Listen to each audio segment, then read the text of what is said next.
Hello दोस्तों, welcome back to our YouTube channel Pathshala Academy. दोस्तों, physical geography की हमारी सीरीज में आज हम पढ़ने वाले हैं द ओरिजिन ऑफ अर्थ, यानी पृथ्वी का उद्भव। ठीक है दोस्तों, अब पृथ्वी का उद्भव, आज जो हमें पृथ्वी दिखाई दे रही है वो पृथ्वी का वो स्वरूप है जो हजारों साल, हजारों, लाखों या करोड़ों साल के परिवर्तन के बाद आज हमें दिखाई दे रहा है। ठीक है, इस परिवर्तन काल में पृथ्वी के ऊपर बहुत सारे जीव आए भी हैं, मतलब उनका जन्म भी हुआ है, और कुछ ऐसे जीव हैं जो समाप्त भी हो चुके हैं। ठीक है, ऐसा भी समय आया है जब पृथ्वी रहने के लायक नहीं थी, मतलब मानव जीवन के लिए संभव नहीं थी या किसी भी प्रकार के जीवन के लिए संभव नहीं थी। उस टाइम पृथ्वी का टेम्परेचर है वो बहुत ज्यादा होता था। ऐसा पीरियड भी आया है दोस्तों जिसके अंदर पृथ्वी पर पूर्ण रूप से बर्फ थी, लेकिन परिवर्तन होते गए और आज का जो मतलब स्वरूप है पृथ्वी का वो मानव जीवन के अनुसार है।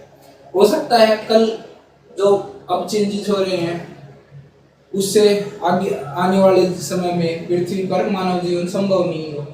ठीक है, तो पृथ्वी का जो स्वरूप है वो परिवर्तनशील है, बदलता रहता है वो समय के साथ।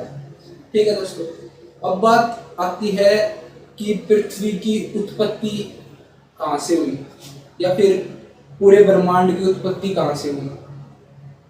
तो जो अर्थ की फॉर्मेशन है या अर्थ का ओरिजिन है उससे जुड़ी हुई जो अर्ली टाइम की जो तीन थ्योरीज हैं, अर्ली टाइम की तीन थ्योरीज में सबसे पहले आती है नेबुलर हाइपोथेसिस। नेबुलर हाइपोथेसिस, ठीक है दोस्तों, जिसको हिंदी में बोलते हैं निहारी का परिकल्पना। अब परिकल्पना क्या होती है दोस्तों? परिकल्पना, साइंस के अंदर परिकल्पना शब्द का यूज किया जाता है दोस्तों जब किसी चीज के बारे में हमें स्टडी करनी है तो क्या करते हैं कि उसके बारे में पहले कल्पना विकसित कर लेते हैं। ठीक है, कि वो चीज कुछ इस तरह की होगी, उससे ये रिजल्ट निकलेगा। ठीक है, उसके बारे में पहले कल्पना कर लेते हैं, फिर क्या होता है उसके ऊपर एक्सपेरिमेंट किए जाते हैं। अगर एक्सपेरिमेंट के ऊपर अंदर वो बात अगर सही सिद्ध हो जाती है तो जो हमारी हाइपोथेसिस है वो सही है, नहीं तो क्या हो गया, हमारी जो परिकल्पना है वो गलत साबित हो जाती है। ठीक है, अब नेबुलर हाइपोथेसिस क्या बोलता है दोस्तों? नेबुलर के हाइपोथेसिस ने बोला था कि जो सोलर या मतलब गैलेक्सी या यूनिवर्स का जो निर्माण हुआ है वो कुछ इस तरह से हुआ है कि गैसेस का एक नेबुला बना। नेबुला का मतलब होता है एक क्लाउड। ठीक है, क्लाउड नेबुला के अंदर डस्ट पार्टिकल भी हो सकते हैं या फिर कोई गैस भी हो सकती है, हाइड्रोजन, हीलियम या और प्रकार की भी कोई गैस हो सकती है। अब नेबुलर हाइपोथेसिस ने क्या बोला कि एक स्पिनिंग मतलब घूमता हुआ क्लाउड है किसका, डस्ट पार्टिकल का। ठीक है, और वो मोस्टली हल्के पार्टिकल से बना हुआ है।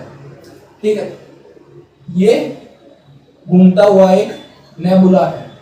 ठीक है दोस्तों, अब क्या होगा कि समय के साथ इसके जो पार्टिकल हैं वो साथ साथ आते गए और क्या हो गया, एक चपटी शेप बन गई। चपटी है फिर, ठीक है, हिंदी में इसको चपटी बोलते हैं और इंग्लिश में क्या बोलते हैं इसको, डिस्क शेप बन गई। ठीक है, एक डिस्क शेप बन गई जिसके सेंटर के अंदर तो क्या होगा, स्टार, और इसके चारों ओर क्या बन गए, प्लेनेट।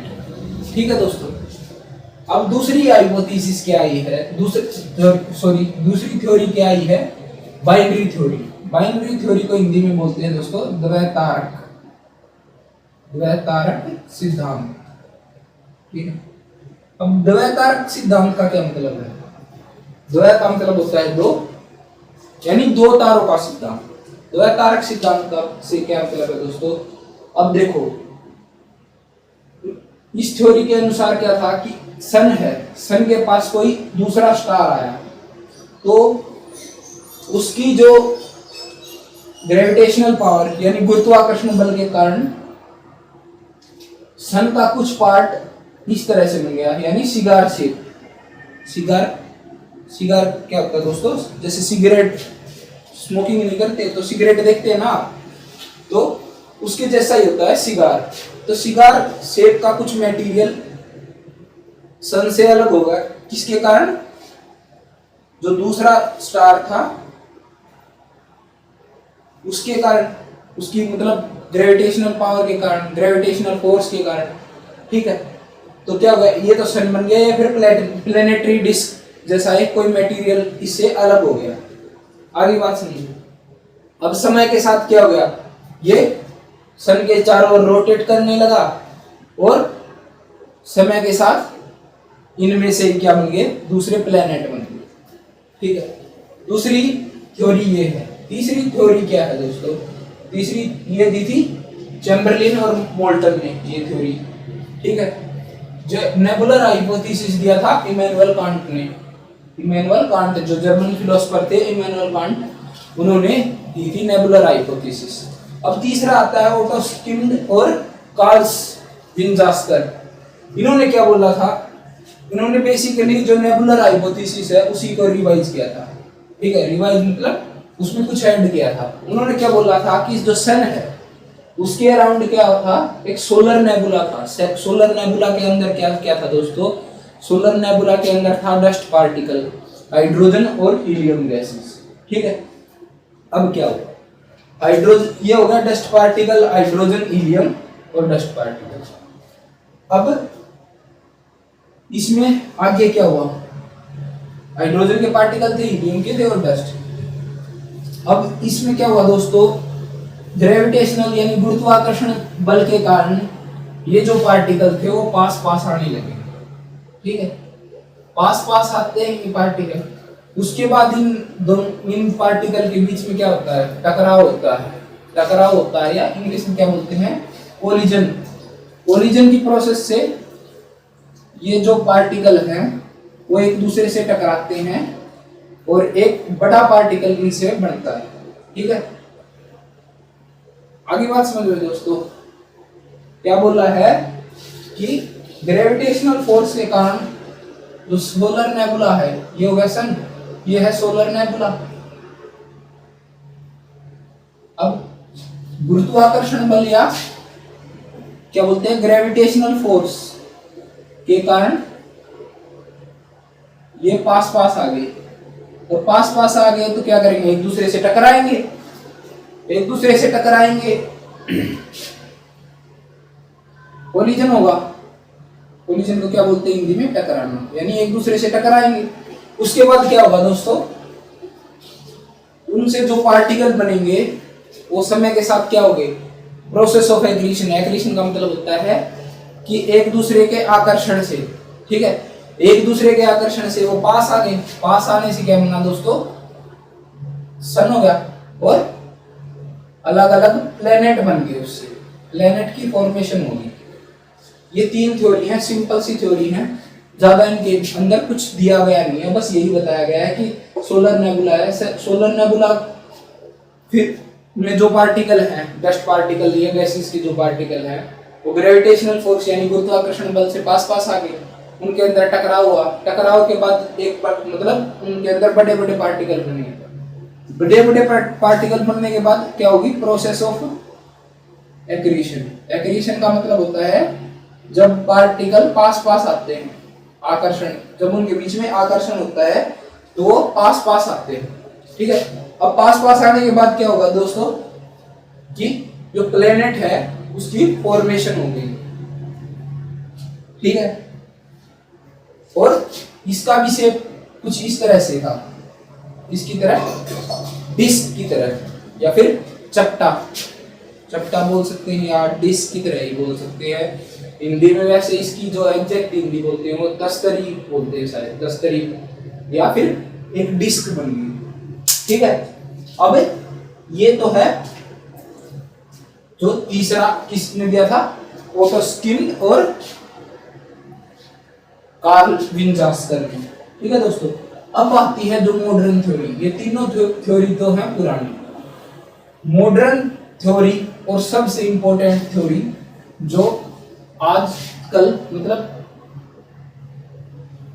इसको ही वैलिड माना जाता है। ठीक है, पुरानी जो थ्योरी हैं उनको ज्यादा मतलब पूछा नहीं जाता पेपर के अंदर। इसको बोलते हैं दोस्तों big bang theory. Big bang theory जो मॉडर्न थ्योरी है उसका नाम है बिग बैंग थ्योरी। इसकी मेन बात क्या है दोस्तों? ठीक है, इसको बोलते हैं एक चीज एक नाम से और बोलते हैं इसको दोस्तों expanding universe theory. Expanding universe theory यानी विस्तृत ब्रह्मांड सिद्धांत। आगे बात सुनिए, विस्तृत ब्रह्मांड सिद्धांत। अब ये थ्योरी क्या बोलती है? बिग बैंग थ्योरी की जो मेन बात है उसने क्या बोला था कि जो हमारा यूनिवर्स है यानी ब्रह्मांड है उसका साइज लगातार बढ़ रहा है। ठीक है, लगातार बढ़ रहा है और उसके अंदर जो आकाश गंगाएं हैं यानी गैलेक्सीज हैं। ठीक है, हिंदी में आकाश गंगा और इंग्लिश में क्या बोलते हैं गैलेक्सीज। तो उसके अंदर जो गैलेक्सीज हैं वो एक दूसरे से दूर जा रही हैं। ठीक है, और गैलेक्सी का साइज भी जो एक गैलेक्सी मान लिया एक ब्रह्मांड के अंदर मिलियंस ऑफ गैलेक्सी हैं वो क्या कर रही है एक दूसरे से दूर जा रही हैं और जो गैलेक्सी है एक गैलेक्सी उसका भी साइज बढ़ रहा है। ठीक है, तो इसने क्या बोला था? तीन मेन बातें क्या बोली थी? द यूनिवर्स इज एक्सपेंडिंग यानी उसका विस्तार हो रहा है, उसका साइज बड़ा हो रहा है। दूसरी बात क्या बोली दोस्तों इन्होंने? द गैलेक्सीज मूव्स अपार्ट यानी वो एक दूसरे से दूर जा रही हैं। गैलेक्सी को इंग्लिश में क्या बोलते हैं दोस्तों? आकाश गंगा। ठीक है, अब क्या है? द साइज ऑफ गैलेक्सीज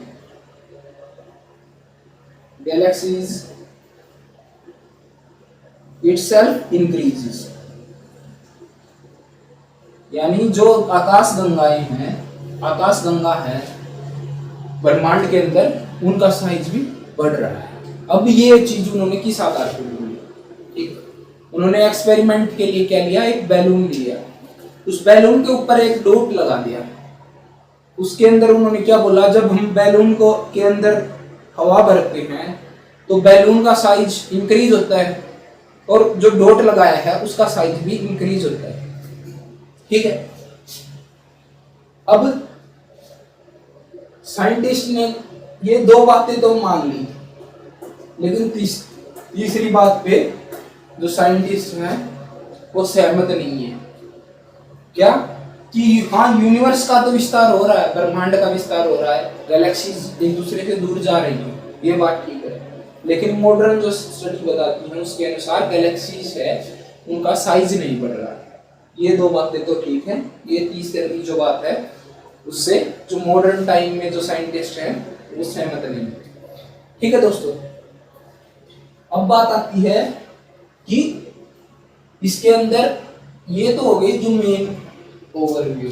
अब इसकी प्रोसेस देखते हैं कि जो यूनिवर्स फॉर्मेशन है उसकी प्रोसेस के अंदर बिग बैंग थ्योरी ने क्या बताया था? जैसे उन्होंने बताया था कि सोलर नेबुला है, उसके अंदर हाइड्रोजन और हीलियम गैसेस हैं। ठीक है, और जब वो ग्रेविटेशनल फोर्स के कारण पास होती है। अब बिग बैंग थ्योरी क्या बोलती है? बिग बैंग थ्योरी का पहला पॉइंट क्या है दोस्तों? उन्होंने बोला था कि एक सिंगल एटम था। शुरुआत में जो ब्रह्मांड था वो सिर्फ एक सिंगल एटम था। ठीक है, सिंगल एटम था ब्रह्मांड। ब्रह्मांड किस चीज से मिलकर बना है दोस्तों? गैलेक्सीज, ठीक है, सोलर स्टार, प्लैनेट्स, ठीक है, इन चीजों से मिलकर ही ब्रह्मांड बना है। उसके अलावा तो स्पेस है सारी चीजें। ठीक है, तो अब क्या है कि शुरुआत में क्या था? Single atom. अब ये सिंगल एटम की जो वॉल्यूम थी ना वो बिल्कुल छोटी थी, यानी आयतन है उसकी आप कल्पना भी नहीं कर सकते, यानी अनइमेजिनेबली स्मॉल था, स्मॉल वॉल्यूम। यानी इसका जो आयतन था वो बहुत छोटा होता था, बहुत छोटा, जिसको आप कल्पना भी नहीं कर सकते। ठीक है। और दूसरा क्या था, इसका जो टेम्परेचर था वो इनफाइनाइट था, फाइनाइट टेम्परेचर। और डेंसिटी है यानी घनत्व है, वो भी क्या था, इनफाइनाइट। ठीक है। डेंसिटी को हिंदी में बोलते हैं दोस्तों, घनत्व। बाइलिंगुअल ले रहा हूं मैं पूरे सेशन को, कोशिश करूंगा जो भी वर्ड होगा उसकी आपको हिंदी बताई जाए, ताकि आपको जो हिंदी मीडियम वाले स्टूडेंट हैं उनको परेशानी ना हो। तो डेंसिटी का मतलब क्या होता है दोस्तों, घनत्व। घनत्व भी असीमित था और टेम्परेचर भी असीमित था। तो पहले पॉइंट के अंदर तो ये बात थी। अब बात आती है दूसरा पॉइंट। दूसरे पॉइंट के अंदर क्या बोला दोस्तों, जो ये सिंगल एटम था वो एक्सप्लोड हो गया, एक्सप्लोड हो गया या फिर बैंग हो गया। बैंग का मतलब क्या होता है दोस्तों, बैंग को हिंदी में बोलते हैं विस्फोट। बैंग का मतलब होता है विस्फोट। ठीक है, विस्फोट। विस्फोट हो गया उसके अंदर, सिंगल एटम के अंदर। अब ये घटना कब हुई थी दोस्तों, 13.7 बिलियन ईयर्स एगो। यानी आप हिसाब लगाएंगे, 1 बिलियन के अंदर होता है 100 करोड़, यानी 1370 करोड़ साल पहले की बात है। ठीक है। उस टाइम जो यूनिवर्स है उसकी जो बनने की शुरुआत हुई थी, ब्रह्मांड के बनने की शुरुआत हुई थी, तो क्या हुआ, ये जो सिंगल एटम था उसके अंदर एक बहुत बड़ा विस्फोट हुआ। अब विस्फोट से क्या हुआ दोस्तों, विस्फोट से क्या हुआ कि जो मैटर है वो एक्सपैंड हो गया, या फिर आप इसको बोल सकते हैं कि इसके अंदर जो मैटर था वो एक्सपैंड हो गया, रैपिड एक्सपेंशन हो गया।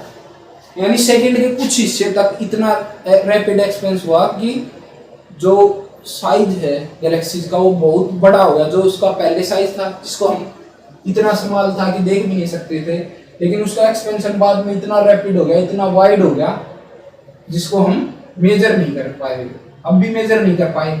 ब्रह्मांड को तो कोई मतलब संपूर्ण देख ही नहीं पाया। ठीक है। तो इसके फिर क्या बोला कि रैपिड एक्सपेंशन, यानी एकदम से उसका विस्तार हो गया, और फ्रैक्शन ऑफ सेकेंड, यानी कुछ सेकेंड के कुछ हिस्से के अंदर ही उसका इतना विस्तार हो गया। इससे क्या डॉट लगा दिए, ये सेकेंड समझ लेना। ठीक है, ज्यादा लंबी वीडियो ना हो इसलिए हम थोड़े शॉर्ट फॉर्म यूज करते हैं। ठीक, तो सेकेंड के कुछ ही हिस्से के अंदर इसका विस्तार इतना ज्यादा हो गया, बहुत ज्यादा। ठीक है, इसको मेजर अब भी नहीं कर पाए। दूसरा क्या है, अब इसके अंदर एक बात और बोली गई है कि 3 मिनट के बाद, ठीक है, 3 मिनट के बाद फर्स्ट एटम बनना स्टार्ट हो गया। ठीक है, यानी जो विस्फोट हुआ था उसके 3 मिनट बाद ही पहला एटम बनना स्टार्ट हो गया था। ठीक है। अब क्या है, एक चीज और क्या है इसके अंदर, जो मेन चीज है वो आता है दोस्तों आइंस्टीन मास एनर्जी रिलेशन। यानी आइंस्टीन का जो ऊर्जा और पदार्थ संबंध है उसका हम यूज करते हैं। किस प्रकार, वो क्या बोलता है दोस्तों, E=mc²। हालांकि उस टाइम तक ये वो नहीं था, मतलब डेराइव नहीं हुआ था। जब ये थ्योरी शायद 1 मिनट, हाँ, ये डेराइव हो चुका था दोस्तों। तो ये मतलब अब इससे एक चीज और पता चली कि एनर्जी है वो मास के अंदर कन्वर्ट होगी, हो सकती है, एनर्जी मास के अंदर कन्वर्ट हो सकती है। अब इसके अंदर क्या था, बहुत ज्यादा एनर्जी, मतलब जिसको हम मेजर ही नहीं कर सकते। ठीक है, इतनी एनर्जी थी। अब वो एनर्जी क्या होगी, मास के अंदर चेंज होगी, यानी उससे मास पार्टिकल बनने स्टार्ट हो गए जिनका कुछ ना कुछ मास था उस एनर्जी से। ये क्या है, मेन पॉइंट है इसका कि एनर्जी से मास बनना स्टार्ट हो गया था। ठीक है। अब तीसरा पॉइंट क्या आता है, तीसरे पॉइंट में सिर्फ यही बात बताई गई है कि जब बैंग यानी विस्फोट के 3 लाख साल बाद, मतलब 3 लाख साल के अंदर, सॉरी 3 लाख साल बाद नहीं, बाद का मतलब हो गया कि वो टाइम पीरियड जाने के बाद, लेकिन 3 साल के with in 3 lakh year, 3 lakh, या फिर इसको सीधा ही लिखते 3 लाख ईयर, जो टेम्परेचर है वो कितना डिक्रीज हो गया, 4500 डिग्री या फिर 4500 केल्विन, ठीक है, इतना टेम्परेचर डिक्रीज हो गया। आगे बात समझिए, जो ब्रह्मांड है उसका इतना टेम्परेचर डिक्रीज हो गया। आगे बात समझ में, अब ये जो चीज है, ये एटम बने, फर्स्ट एटम बने, उसके बाद क्या हुआ, अलग अलग एटम बनने स्टार्ट, बहुत सारे एटम बने, वो साथ आके क्या हो गए, क्लब होके, फिर उससे क्या होगा, गैलेक्सीज बनी और एटम बने, और सॉरी एटम बोल रहा हूँ, स्टार बने और प्लेनेट बने, ठीक है। तो बैंग वाला जो पार्ट है जिसके अंदर एनर्जी से मास का जो रिलेशन है वो इंपॉर्टेंट है, कि बैंग के अंदर क्या हुआ था, एनर्जी है वो मास के अंदर ट्रांसफॉर्म हो गई थी, ठीक है।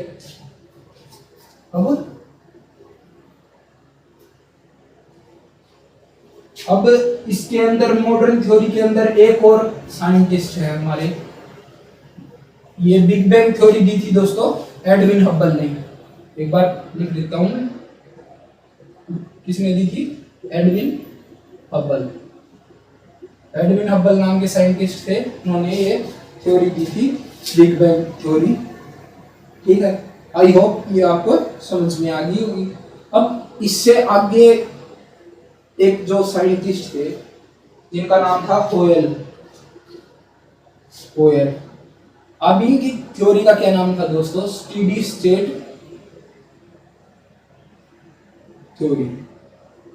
स्टेडी स्टेट थ्योरी यानी स्टेडी का मतलब होता है जिसके अंदर कोई चेंज नहीं होता, यानी इस थ्योरी में सिर्फ एक चीज बोली थी कि यूनिवर्स है वो पहले भी ऐसा ही था, आज भी ऐसा ही है, और आने वाले समय के अंदर भी ऐसा ही रहेगा, उसके अंदर कोई चेंज नहीं होगा।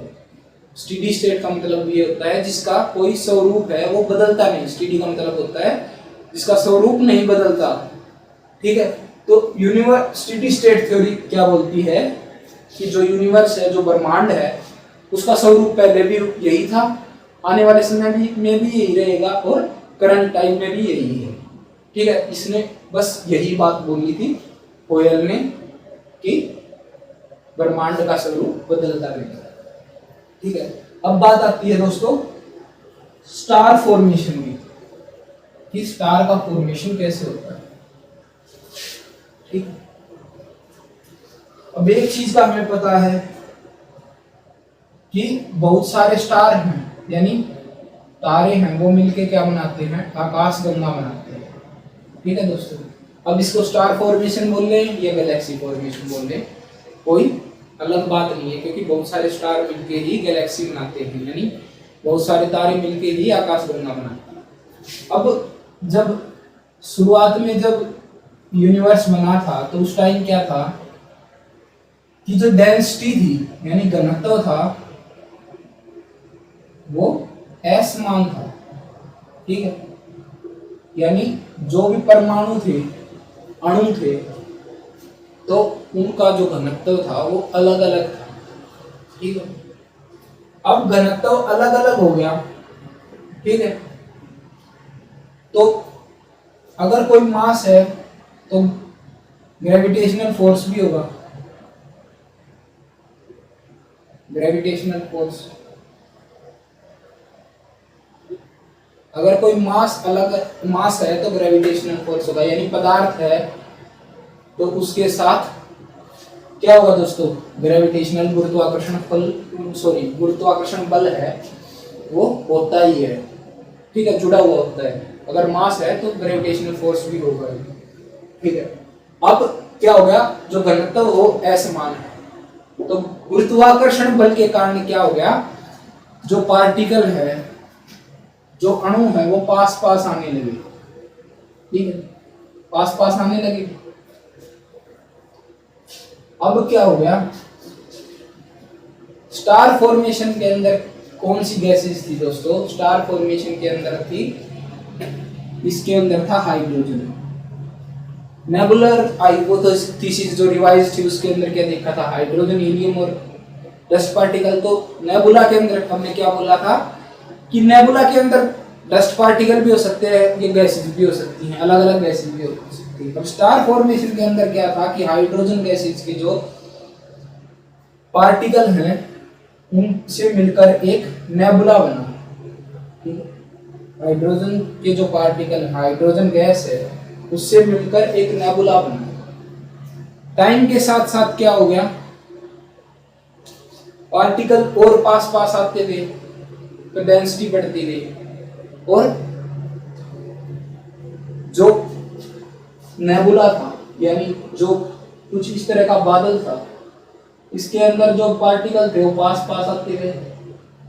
तो एक तो लंप ऑफ गैस, लंप क्या बोलते हैं दोस्तों? लंप बोलते हैं। जैसे ये पार्टिकल इकट्ठे हो गए गैस के, ठीक है, लंप ऑफ गैस बोलते हैं इसको, यानी एक गुच्छा।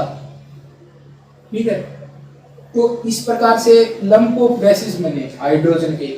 ठीक है, हाइड्रोजन के जो पार्टिकल हैं पास पास आके कुछ ऐसे गुच्छे बने।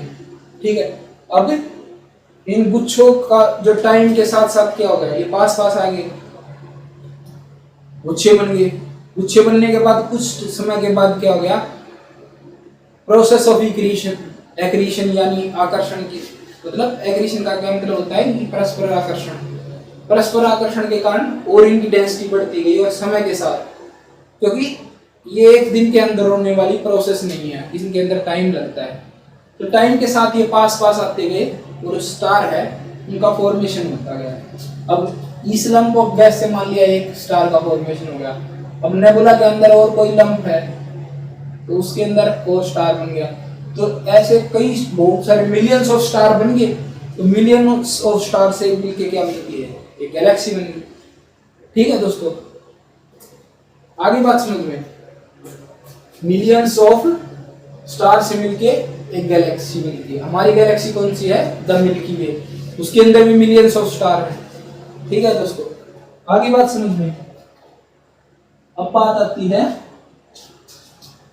कि गैलेक्सी, दोस्तों गैलेक्सी के अंदर मिलियंस ऑफ स्टार होते हैं, और एक गैलेक्सी है ना, गैलेक्सी को अगर आप मापेंगे ना तो उसके अंदर आपको ये लगा लीजिए लगभग 80,000 से 1.5 लाख लाइट ईयर।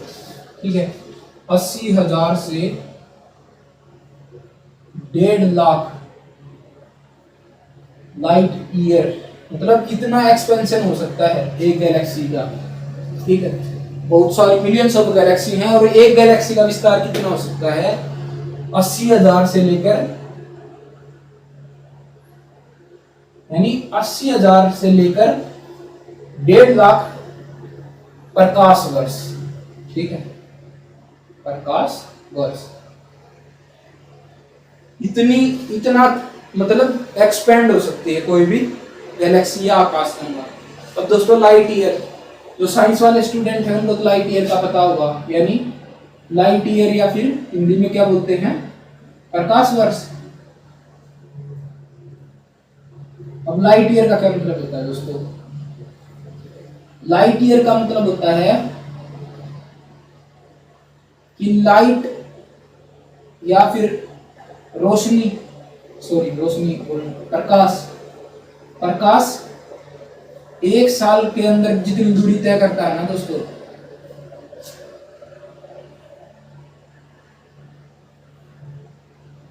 जितनी दूरी तय करता है उसको क्या बोलते हैं? Light year.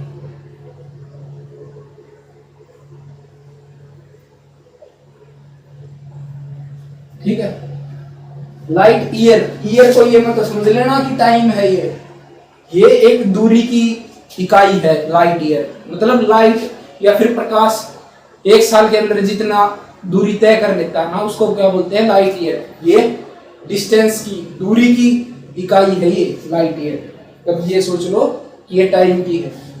लाइट यानी प्रकाश की जो निर्वात के अंदर चाल क्या है दोस्तों, प्रकाश की निर्वात के अंदर चाल, निर्वात यानी वैक्यूम के अंदर, वो क्या है दोस्तों 3 इंटू में 10 टू रेज 8 मीटर पर सेकेंड, यानी इतना मीटर एक सेकंड के अंदर चल लेता है ये निर्वात के अंदर। निर्वात यानी वैक्यूम। ठीक है दोस्तों, ये तो बात होगी स्टार फॉर्मेशन की। स्टार फॉर्मेशन के बाद आता है प्लेनेट फॉर्मेशन। प्लेनेट को हिंदी में क्या बोलते हैं, ग्रह, यानी ग्रह की फॉर्मेशन कैसे होगी दोस्तों। बात सारी गैसेस और गैसेस का जो कॉम्बिनेशन है उससे जुड़ी हुई है और कुछ नहीं है। देखो अब प्लेनेट फॉर्मेशन या फिर क्या बोल सकते हैं, ग्रहों का निर्माण। अब इसके अंदर क्या होगा दोस्तों, गैसेस तो हैं ही। अब गैसेस, कुछ गैसेस मिल गई, देखो ये कुछ गैसेस हैं, ठीक है। गैसेस के जो पार्टिकल पास थे, ठीक है, वो एक साथ गुरुत्वाकर्षण बल के कारण आ गए, एक साथ आ गए, मतलब गैस कोर बन गया। इसको हिंदी में गैस क्राउड बोलते हैं शायद, तो गैस कोर ही याद कर लेना आप। गैस कोर बन गया, ठीक है। अब गैस कोर के अंदर क्या के बाहर क्या बन गया, एक नेबुला बन गया, ठीक है। ये सारा गैसेस का ही खेल है कि जो पार्टिकल पास थे वो बिल्कुल ही, मतलब जिनका घनत्व ज्यादा था, बिल्कुल ही पास थे, उनसे मिलके तो गैस कोर बन गया। अब जो पार्टिकल दूर थे उनसे मिलके नेबुला बन गया ये, ठीक है, नेबुला बन गया। अब नेबुला के जो पार्टिकल हैं समय के साथ वो भी गुरुत्वाकर्षण बल से पास आएंगे, ठीक है, पास आएंगे, ठीक है, पास आएंगे तो दोस्तों उनके अंदर क्या हो गया कि कंडेंसेशन हो गया। अब प्रोसेस अलग अलग हो जाती है इसके अंदर। कंडेंसेशन क्या होता है दोस्तों, संघनन, यानी संघनन हो गया इनका, कंडेंसेशन हो गया, ठीक है, संघनन हो गया दोस्तों। तो ये कुछ इस प्रकार से मिल गया। गैस कोर तो होगी यहाँ। अब कुछ जैसे ये पार्टिकल बन गया, ठीक है,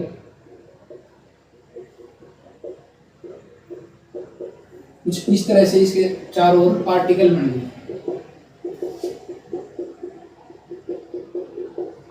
गए, इसके चारों ओर, ठीक है। अब क्या हुआ दोस्तों, अब इसको प्रोसेस लगभग सारी एक सी है। अब इसको बोल देते हैं प्रोसेस ऑफ कोहेशन। कोहेशन में भी क्या होता है दोस्तों कि पास ही आते हैं पार्टिकल। अब ये तो बन गया स्टार, ठीक है, समय के साथ ये तो बन गया स्टार। अब ये जो पार्टिकल है, ये मान लिया इतने पार्टिकल मिलके क्या बन गया, इनको बोल देते हैं फिर प्लेनेटेसिमल। अब ये क्या होता है, ये भी प्लेनेट फॉर्मेशन का एक हिस्सा होता है, ठीक है। गैस कोर का तो एक स्टार बन गया मान लो, ठीक है, गैस कोर का स्टार बन गया। अब कुछ पार्टिकल्स हैं वो मिलके प्लेनेटेसिमल बनाते हैं। अब इसको हिंदी में बोलते हैं ग्रहाणु, ठीक है दोस्तों। तो ये हो गया। अब ये फिर जो प्लेनेटेसिमल है ये साथ आएंगे टाइम के साथ। बात है सिर्फ टाइम की, और मैटर किस प्रकार से एक दूसरे से जुड़ता है, ठीक है। प्रोसेस सारी आकर्षण है, मतलब एक दूसरे को आकर्षित करते हैं, तभी ये संभव है कि वो जुड़कर प्लेनेट बनाए, स्टार बनाए, गैलेक्सी बनाए, कुछ भी बनाए, पास आना और आकर्षण जरूरी है, ठीक है।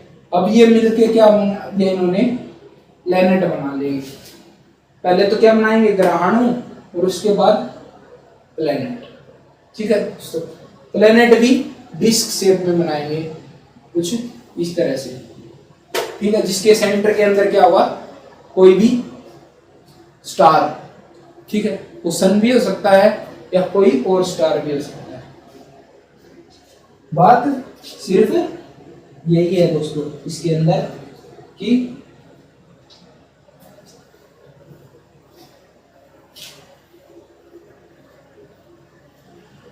बात सिर्फ गैसेज और आकर्षण की है। ठीक है, और कोई ज्यादा बड़ा खेल नहीं है इसके अंदर। अब बात आती है सोलर सिस्टम की। ठीक, सोलर सिस्टम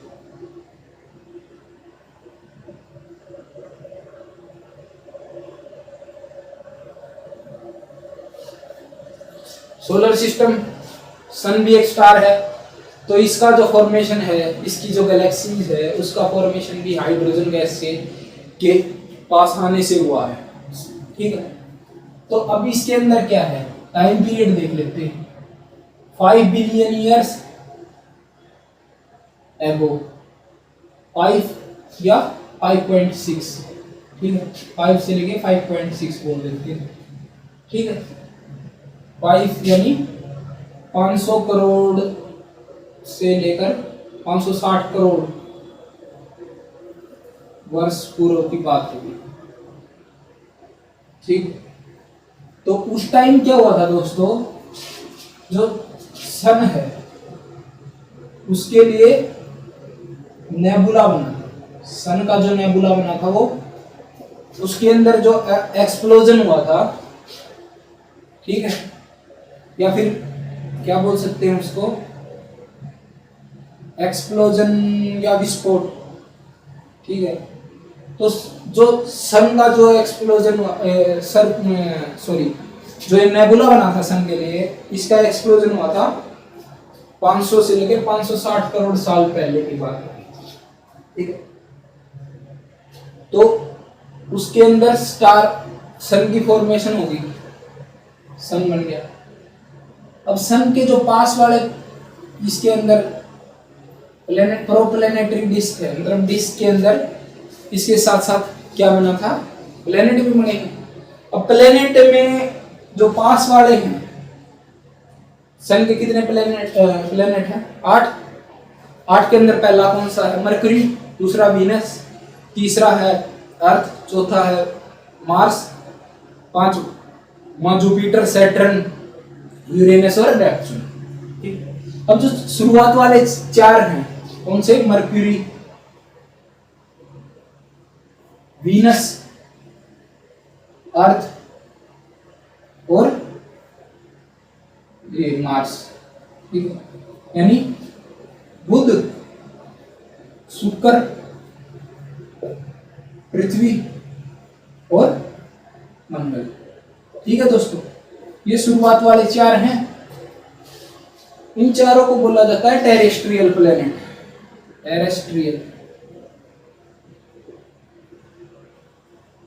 टेरेस्ट्रियल प्लेनेट या पार्थिव ग्रह, हिंदी में क्या बोला जाता है दोस्तों, पार्थिव ग्रह। अब टेरेस्ट्रियल प्लेनेट क्या होता है दोस्तों, टेरेस्ट्रियल प्लेनेट वो प्लेनेट होते हैं जिनका सरफेस यानी जिनकी सतह क्या होती है,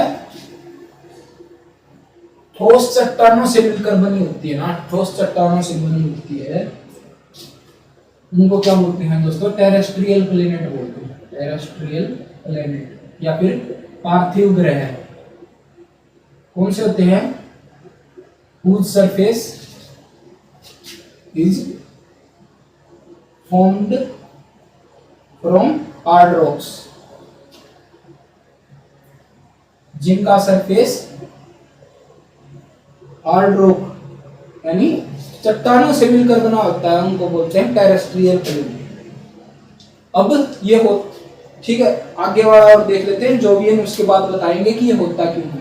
ठीक है, आगे वाले जो 4 प्लेनेट हैं जिसके अंदर कौन कौन से आते हैं, जुपिटर, और उसके बाद आता है अपना सैटर्न, यूरेनस और नेपच्यून। ठीक है दोस्तों, जुपिटर, बृहस्पति, शनि, यूरेनस और नेपच्यून, इनको बोला जाता है जोवियन प्लेनेट। जोवियन, अब जोवियन का नाम मतलब क्या है हिंदी में, यानी जोवियन या विशाल ग्रह, क्योंकि ये साइज में बहुत बड़े होते हैं। ठीक है, जोवियन किसके नाम पे रख दिया इसका, जुपिटर के नाम पे इसका नाम रख दिया जोवियन प्लेनेट। ठीक है, जोवियन प्लेनेट किसके नाम पे रख दिया, जुपिटर के नाम पे। अब इसके अंदर क्या होता है दोस्तों, जोवियन के अंदर होता है मेनली गैसेस, ये किससे बने होते हैं, गैसेस से बने होते हैं।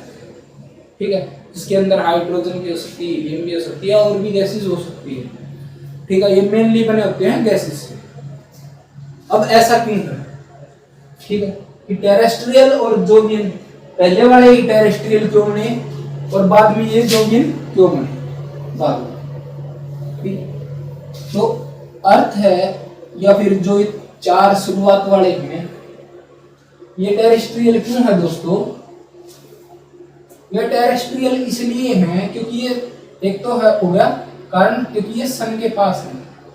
ठीक है, फर्स्ट क्या हो गया, near, due to near the sun the gases would not condense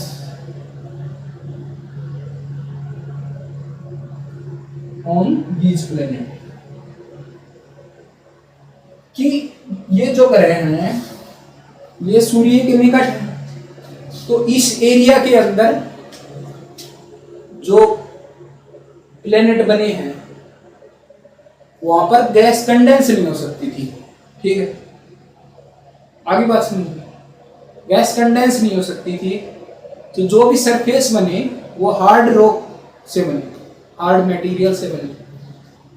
दूसरा क्या है कि यहाँ पे सोलर विंड इंटेंसिव है, सोलर विंड इंटेंसिव है। सोलर विंड क्या होती है दोस्तों, सोलर विंड होती है, सोलर विंड यानी सन से जो लाइट आती है उसके साथ बहुत सारे पार्टिकल होते हैं, जिसके अंदर इलेक्ट्रॉन, प्रोटॉन और भी कुछ अलग अलग पार्टिकल होते हैं, जो गैसेस को अपने साथ उड़ा ले जाते हैं या बहा ले जाते हैं, ऐसा बोल सकते हैं, फ्लो आउट कर देते हैं। तो गैसेस को, जो शुरुआत वाले चार ग्रह हैं उनके पास से गैसेस को उड़ा ले जाता है कौन, सोलर विंड। ठीक है, तीसरा कारण क्या है दोस्तों, इनका size, due to small size,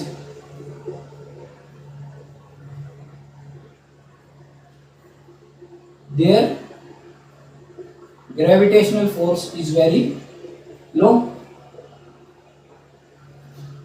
gravitational force is very low, कि इनका जो साइज है वो बहुत छोटा होता है, इसके कारण जो गुरुत्वाकर्षण बल होता है, यानी गुरुत्वाकर्षण की शक्ति होती है इन ग्रहों की, वो बहुत कम होती है, तो ये गैस को अपने पास बांध कर नहीं रख सकते। ठीक है, अगर गुरुत्वाकर्षण बल ज्यादा होगा इनके केस में, या इनका गुरुत्वाकर्षण बल ज्यादा होता तो ये भी गैसेस को क्या करके रख सकते थे, बांध के रख सकते थे अपने से। ठीक है, अब बात आती है जोवियन प्लेनेट। जोवियन प्लेनेट, इसके केस में एक चीज और रहेगी दोस्तों, कि जो इनका एटमॉस्फेयर है ना, एटमॉस्फेयर यानी वायुमंडल है, वो भी इतना ज्यादा डेंस नहीं होता। ठीक है, इनके कंपैरिजन में या इनसे तुलना करते हैं तो इनका जो एटमॉस्फेयर है इज नॉट वेरी डेंस, यानी जो गैसेस का घनत्व है इनके एटमॉस्फेयर में, यानी इनके वातावरण में जो गैसेस का घनत्व है वो बहुत कम पाया जाता है। अब इसकी बात करते हैं, mainly formed from gases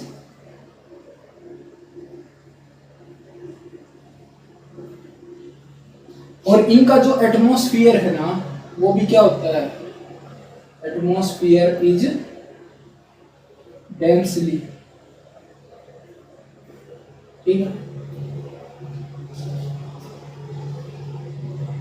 densely populated या फिर विथ गैसेस।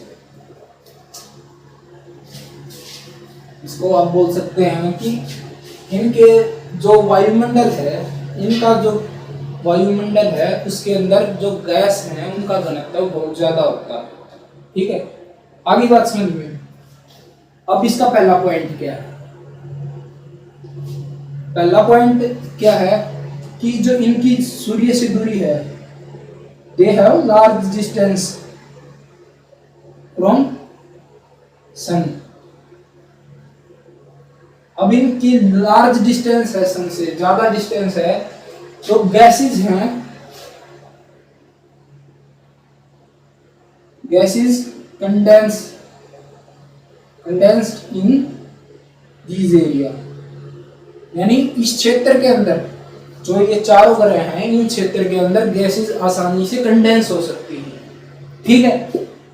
गैसेस आसानी से कंडेंस हो सकती हैं क्योंकि ये सन से ज्यादा दूर है और टेम्परेचर भी कम होगा, सन से ज्यादा दूर होगी तो टेम्परेचर कम होगा। दूसरा क्या है कि सोलर विंड है वो भी इज नॉट इंटेंसिव,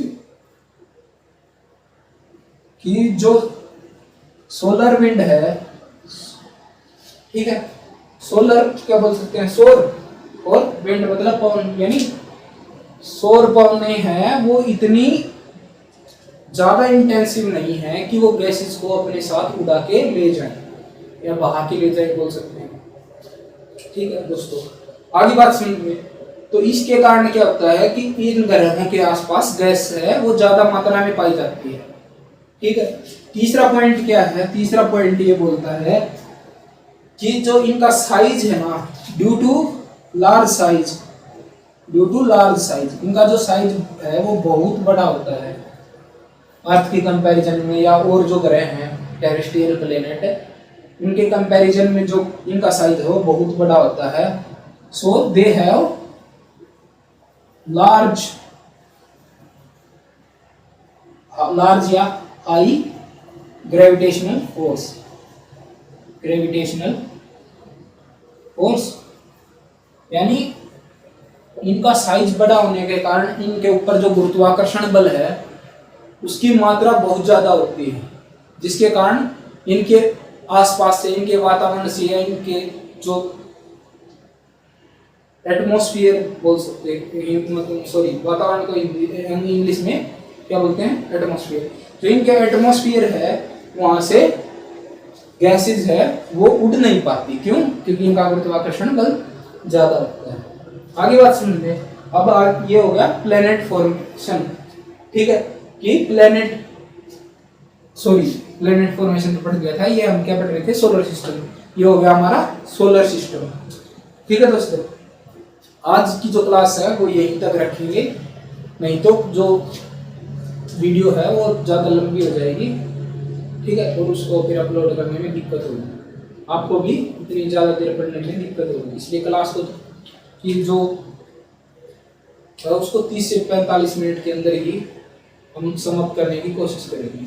तो अगला जो भी हमारा जो भी इसके अंदर चैप्टर के अंदर पार्ट बच गया वो हम अगली वीडियो के अंदर करेंगे, ठीक है दोस्तों। अगर आपको कंटेंट पसंद आ रहा है तो इसको हमारे चैनल को सब्सक्राइब कीजिए, दोस्तों के साथ शेयर जरूर कीजिए, क्योंकि अगर आप शेयर करेंगे, सब्सक्राइब करेंगे तो उससे हमारा उत्साह है वो बढ़ेगा, और अच्छी से अच्छी वीडियो लाने की और अच्छे से अच्छा कंटेंट लाने की हम पूरी कोशिश करेंगे, ठीक है दोस्तों। तो आज की क्लास यहीं तक रखते हैं। धन्यवाद। जय हिंद, जय भारत।